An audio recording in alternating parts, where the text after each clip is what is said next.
మీకు తెలుసా? సహబాలు రోజా సమయంలో తమ చిన్నపిల్లల ఆకలితో ఏడ్చినప్పుడు వారికి ఆహారం ఇవ్వకుండా ఉన్నితో చేసిన బొమ్మలిచ్చి ఆడించేవారు. పిల్లలు మళ్ళీ ఆకలితో ఏడవగానే ఆ బొమ్మలతోనే తిరిగి తిరిగి ఆడుకునేలా చేసి ఇఫ్తార్ సమయం వచ్చే వరకు వారిని సహనంగా ఉంచేవారు.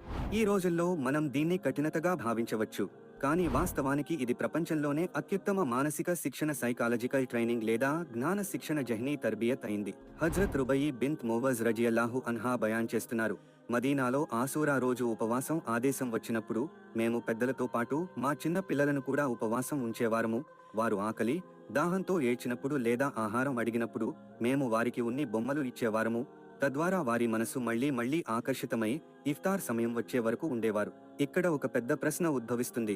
సహాబాలు తమ పిల్లల పట్ల అపారమైన ప్రేమ కలిగి ఉండేవారు, అయినా వారికి ఆకలి యొక్క తీవ్రతను ఎందుకు అనుభవింపజేశారు? ఎందుకంటే సహాబాలు ఒక లోతైన మానసిక సూత్రాన్ని, సైకాలజికల్ రూల్ తెలుసుకున్నారు.